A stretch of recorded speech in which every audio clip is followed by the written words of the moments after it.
Hey everybody, welcome to episode 8 of The Recap. This is a kind of just a basic show where we discuss some of the latest articles that we have posted on Idaho Dispatch and maybe give you some more additional insight that did not necessarily make it into the article. So with that, you are getting the truck version of the Idaho Dispatch recap episode because I am on the road, and so hopefully you guys can hear me okay.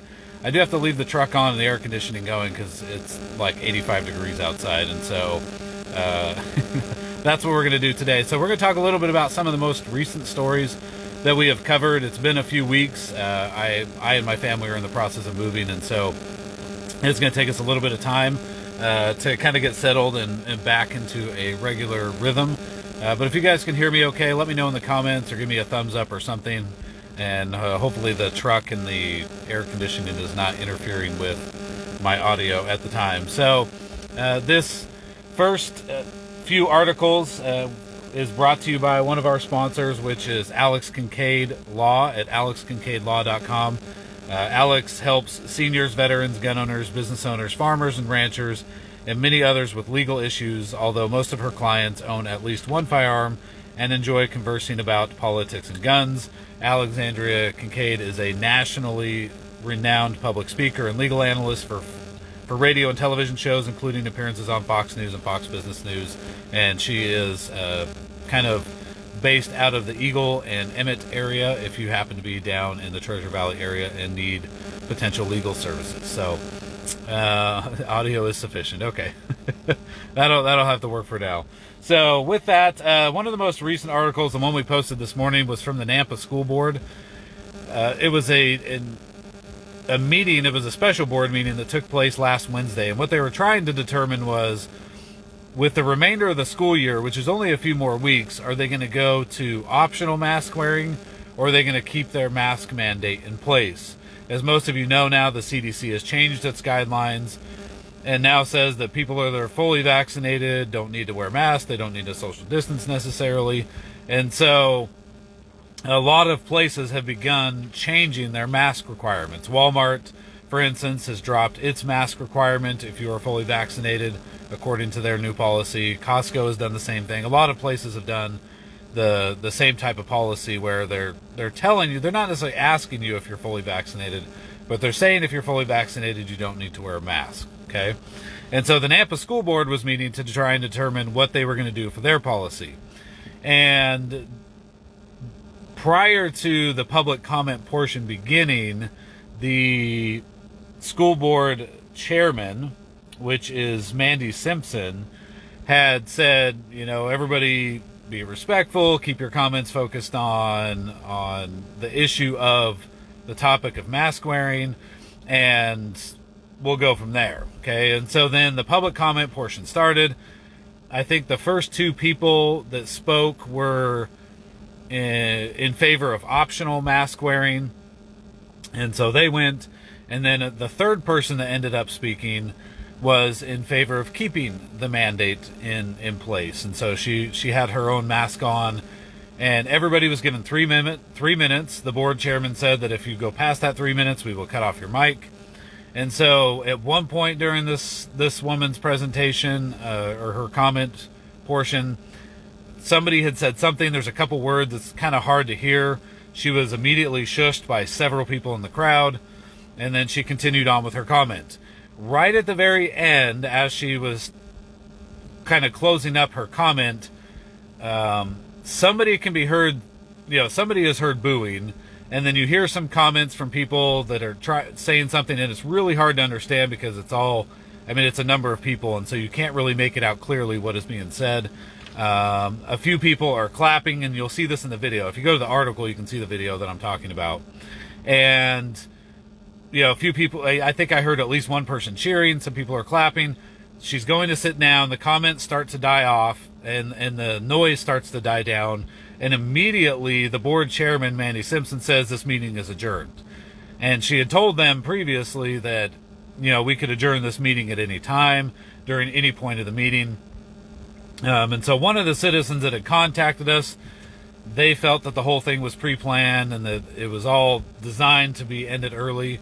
We reached out to the board chairman to ask her, some questions on why she felt that was the right time to end it, and some other questions regarding that evening. We haven't heard back from her yet, but they are supposed to meet again today via Zoom to finish this debate and ultimately vote on what their new policy is going to be, if they're going to do a new policy at all. So that was the latest story that we broke this morning.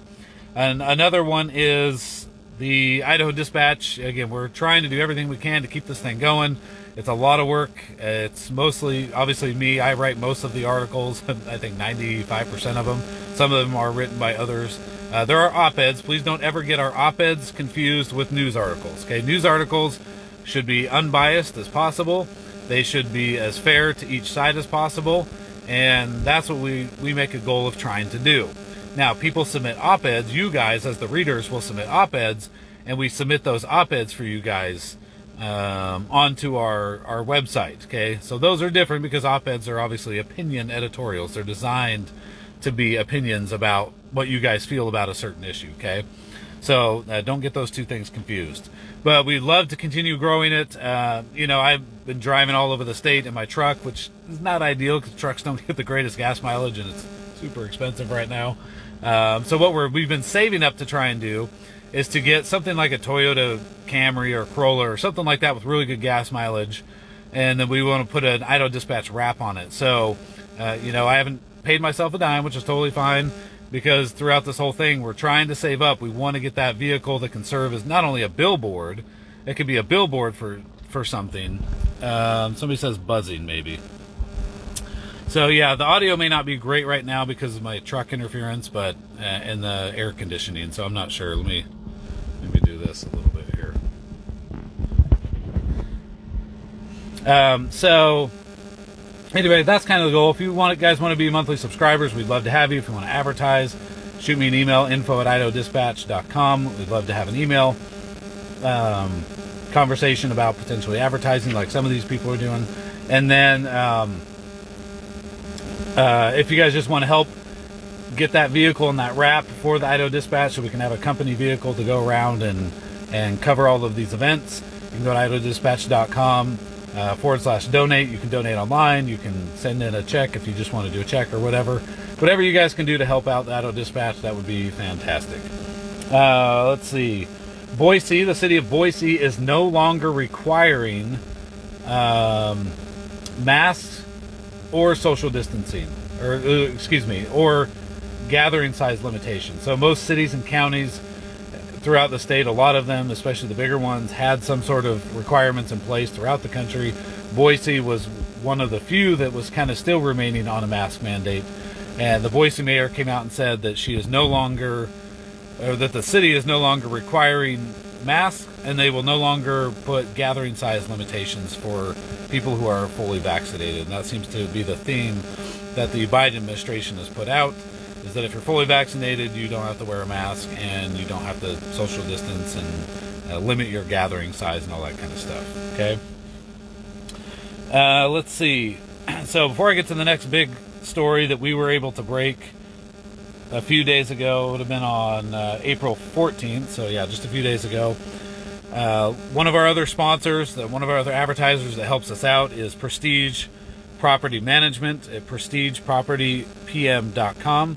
Their philosophy is that they will manage each property as if it was their own, and their goal is to provide superior tenant management, quality leasing, low operating costs, and better quality customer service. So if you're looking for property management in the Boise area to do your property management for a house that you're renting out or whatever, go to prestigepropertypm.com and they can help you out there.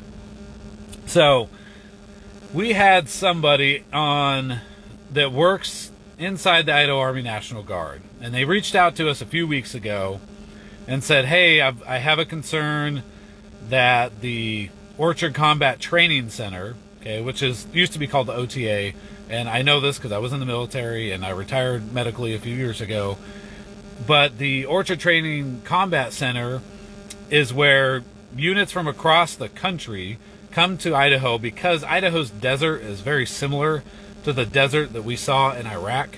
And so a lot of these folks will come to Idaho to do their training in preparation for going overseas, okay, and desert areas specifically.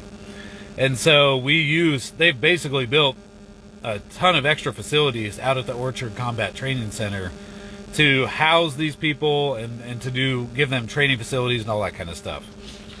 And so what had happened was the National Guard Bureau in Washington, D.C., we don't yet know if they just decided to do that or if it was under the direction of the president, but they reached out to a bunch of states, including Idaho, and said, hey, if we have all of these, I believe the term that they used was unaccompanied minors from the southern border, if we have all these people who are coming across the border illegally and there's a bunch of kids, can you house these kids in any of your facilities? And so this was a directive from the National Guard Bureau to the Idaho Army National Guard, and then there was a number of criteria. You had to be able to put a perimeter fence around it. You had to house at least 500 people, and it had to be available for use. Okay, and so this all happened back in mid-April. The email was sent from the National Guard Bureau, so we called the public affairs officer for the Idaho Army National Guard, or the Idaho National Guard, which is Lieutenant Colonel Borders, and we spoke for a little bit, and he confirmed that yes, that was a request that was made, and that the Idaho National Guard told them that we had one facility here in Idaho that could house or fit most of the criteria that the National Guard Bureau was asking about. Okay, and so they sent that back to the National Guard Bureau, and they said they haven't heard anything since. They're not anticipating hearing anything since, and I can't look at my phone right now. I got a message. I had also reached out to Representative Sage Dixon because he serves on the Transportation and Defense Committee, and was asking him questions about it. He got basically the same answer from General Garshak, who was over the National Guard here in Idaho.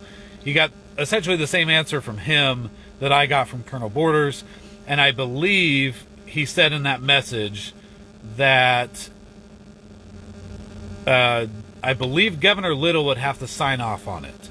Now, that is something I will have to go back and double check, but that was a text message I just got a few hours ago, and I believe that General Garshak said we will have to, or that the governor would have to sign off on that first. Okay, so, but at this time, they're not anticipating any of those immigrants who have crossed illegally, and the minors in particular. They're not anticipating that that's going to be a request they have to fulfill, but it's a possibility that they have not closed off. Okay, so just kind of keep that in mind. If you guys have any additional questions about that, let me know. But we are continuing to research and find out. I would love to definitively find out if that has to come from Governor Little, if he has to sign off on that. And he did not make the request. We also did ask that question specifically, that this request did not come from Governor Brad Little. And so for those just tuning in, we're doing a recap of some of our recent articles, and the one we're talking about right now is the Idaho National Guard being directed to assess if immigrants who have crossed the southern border illegally, minor children specifically, could be housed at any of the Idaho National Guard facilities. So that directive came from the National Guard Bureau, and we're trying to find out, was that a direct order from the president to the National Guard Bureau or somebody else? We're trying to find out for sure. Okay.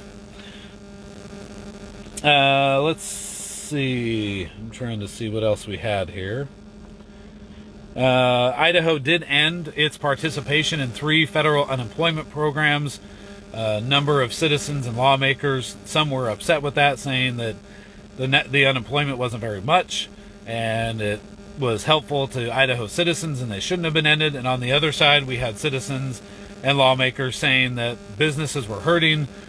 They would say that everybody is trying to hire and that businesses can't hire people because they're making more on unemployment. And so, at least at this time, Governor Little and I believe a number of other governors, there were several of them that ended their unemployment assistance programs that were coming in from the federal government after the COVID-19 issue last year. Governor Little also signed into law Senate Bill 1205, which is a gun bill. The gun bill is designed to be a counter to any executive orders or gun control that comes through either the White House or Congress. So he signed that into law, and so you can read that article and read some of the comments from lawmakers. Senator Christy Zito had worked on that issue this year. The bill was officially sponsored by Senator Todd Lakey, and then there's some counter arguments in there as well. Okay, and then finally, as the last article that we'll cover today on the recap, this is episode number 8. We appreciate you guys tuning in. Reclaim Idaho has filed a lawsuit against the new initiative law. So for those that don't know, Senate Bill 1210, there's a lot of bills in my head, and I'm trying to go off my memory here. Senate Bill 1210 is a bill that changed the initiative requirement. So typically, if you file an initiative in the way that it was prior to this bill being signed into law, and I also should mention that gun bill had an emergency clause, so it went into effect immediately. Most Idaho laws, so all the bills that pass and get signed by the governor, typically don't go into effect until July 1st, but some of them contain emergency clauses, and so they immediately go into effect. And the gun bill was that one, and Senate Bill 1210 that changed the initiative requirements was also an emergency clause, an emergency bill, and so it went into effect immediately. And so with Senate Bill 1210, it changed it so that signatures had to be gathered from all 35 legislative districts. Prior to the passage of Senate Bill 1210, they only had to be gathered from 18 legislative districts. And so that is a change in the requirements. It doesn't change the number of signatures that have to be gathered. It just changes where they have to be gathered. Okay, and so Reclaim Idaho has filed a lawsuit against that in the Boise area, I believe. And then they also launched a new education initiative, which I believe I couldn't find the rate, but they would increase the income tax rate on some of the upper income brackets, and then also the corporate tax rate would also go up to pay for it. And it was several $100,000 a year for education, and that comes from Reclaim Idaho. Okay. So I appreciate everybody tuning in. One of our last sponsors, the Carl Felt Center, thecarlfeltcenter.com. That's Carl Felt with a K. The goal of the work that they do at the Carl Felt Center is to investigate the underlying cause of dysfunction and see the body as a complex, interconnected system, as opposed to simply masking the symptoms with drugs or unnecessary surgeries.